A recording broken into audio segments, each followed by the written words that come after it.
Assalamualaikum warahmatullahi wabarakatuh. Waalaikumsalam warahmatullahi wabarakatuh. Waalaikumsalam warahmatullahi wabarakatuh. Waalaikumsalam warahmatullahi wabarakatuh. Bismillahirrahmanirrahim. Qalu subhanaka la ilma lana illa ma 'allamtana innaka antal alimul hakim. Rabbi shrah li sadri wa yassir li amri wahlul 'uqdatam min lisani yafqahu qawli. Ma'asyiral muslimin rahimakumullah. Yang sama kita hormati ketua kita Pak Haji Heru, Sekretaris Umum kita Bapak Surya Al-Batawi, Sesepuh Bang Haji Nopal, Bapak Haji Mat Angin, Bang Haji Jainal, dan banyak lagi yang lain. Alhamdulillah pagi ini kita dapat kumpul. Mudah-mudahan perkumpulan kita selalu mendapat ridho dari Allah Subhanahu wa Ta'ala. Kepada pembaca silakan satu surah dulu dibaca, monggo. Warahmatullahi wabarakatuh. Waalaikumsalam warahmatullahi wabarakatuh.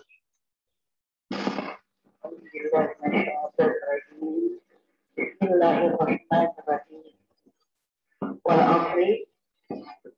Wal asri demi masa atau zaman atau waktu yang dimulai dari tergelincirnya matahari hingga terbenamnya, maksudnya adalah waktu sholat asar. Hingga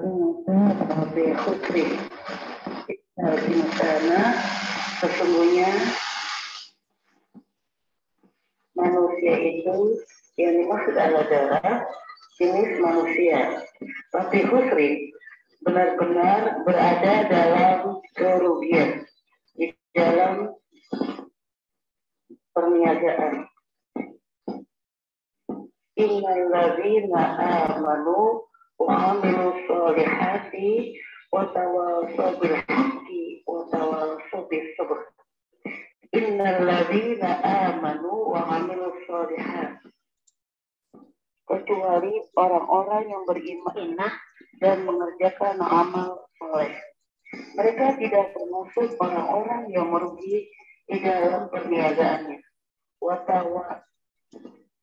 Watawassaw dan nasihat menasihati.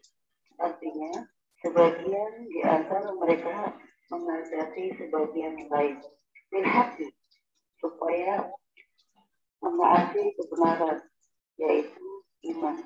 Watawassaw bil sabr, dan nasihat menasihati dengan sabar, yaitu tidak menjalankan amal ketaatan dan menjauhi kemaksiatan.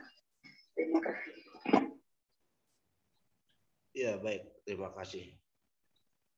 Bismillahirrahmanirrahim. Surah Wal Asr. Makiyatun au madaniyatun salasu ayatin. Tertulis di tafsir sini Makki, surah Makkiyah atau Madaniyah. 3 ayat. Jangan sampai membingungkan lagi patokan kita. Surah yang pendek-pendek turunnya adalah di Mekah, yang panjang di Madinah. Berarti ini surah yang turunnya di Mekah. Bismillahirrahmanirrahim. Wal asr, demi masa. Ad-dahri, demi masa. Au ma ba'da zawal ilal gurubi, atau apa-apa yang sesudah gelincir sampai terbenam matahari, au sholatil asri, atau sholat asar. Jadi Allah berfirman, bersumpah di sini demi masa, demi waktu asar, demi waktu matahari mau tenggelam.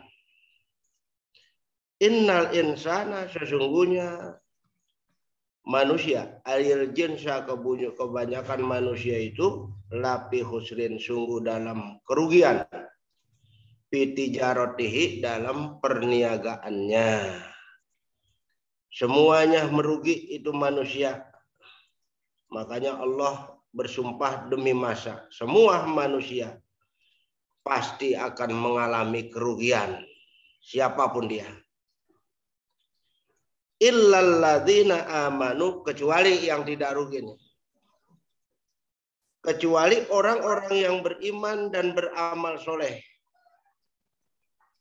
Orang-orang yang beriman dan beramal soleh, falaisu fi khusronin, maka mereka tidak akan rugi dalam perniagaan tersebut.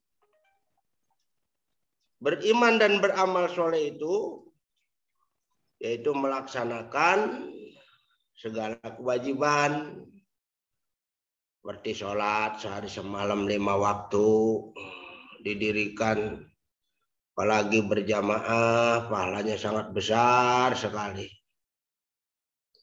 Kemudian sholat-sholat yang sunnah juga didirikan. Sebelum zuhur 2 rakaat, habis zuhur 2 rakaat, sebelum asar 2 rakaat, habis asar tidak boleh itu, tidak boleh ada sholat sunnah, haram hukumnya.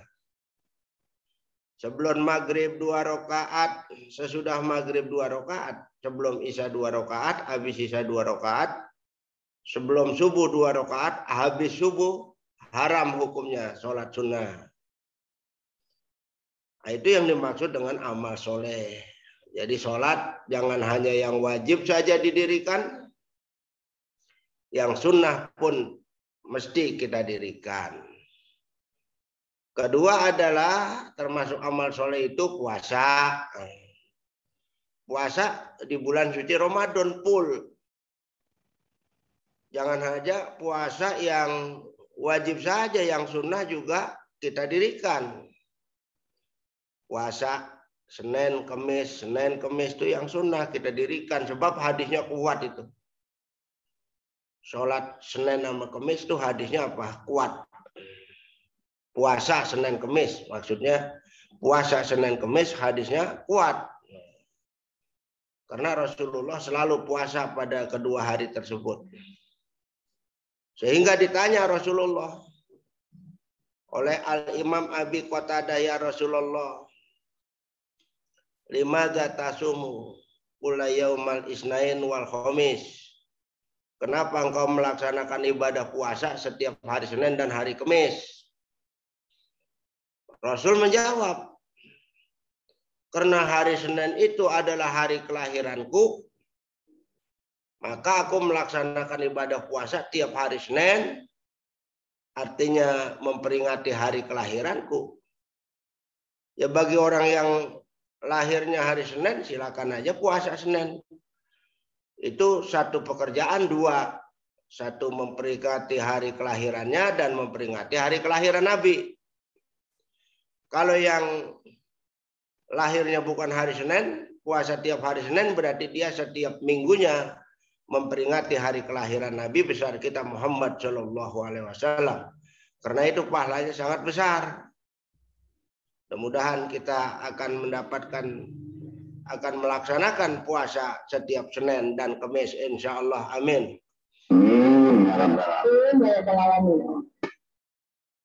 Baik.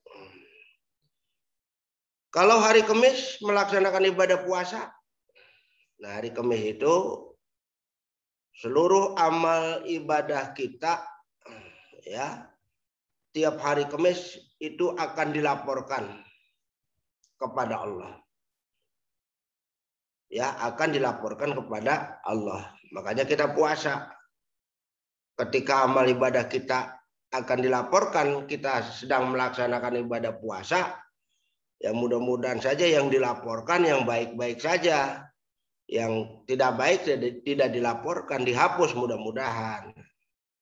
Jadi puasa hari Kamis fungsinya semacam itu.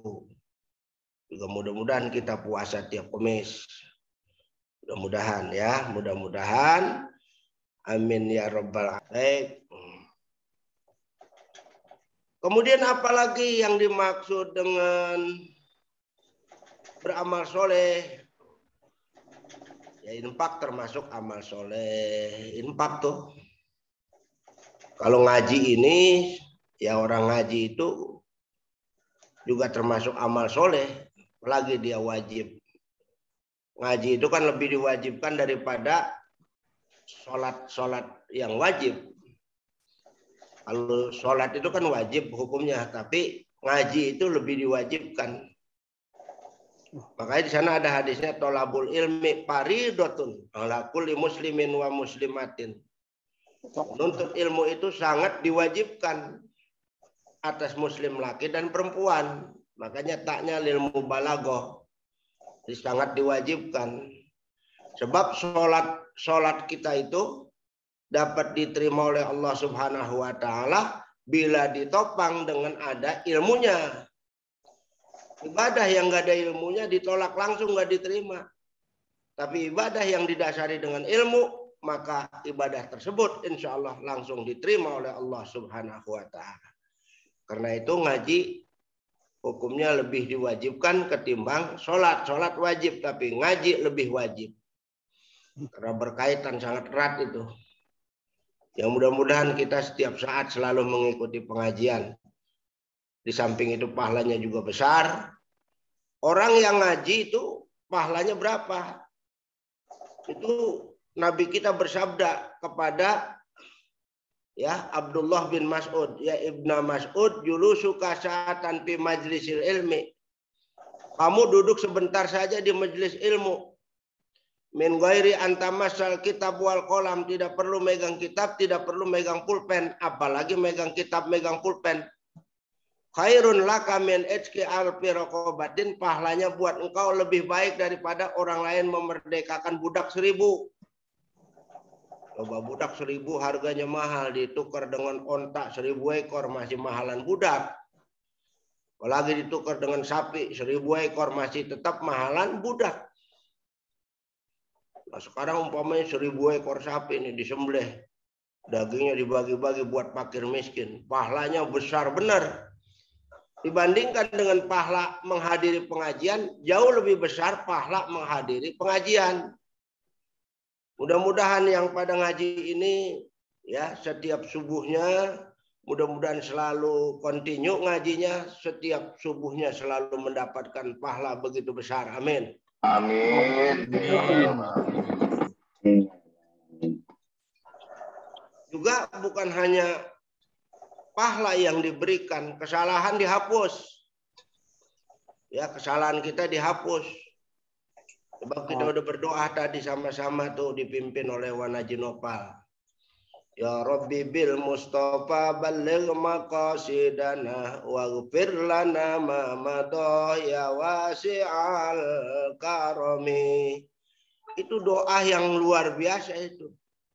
Dengan sebab kita berdoa di awal ngaji, insya Allah semua kesalahan kita yang hadir, yang punya salah yang besar maupun yang kecil, mudah-mudahan semua telah dihapuskan oleh Allah Subhanahu wa taala. Amin.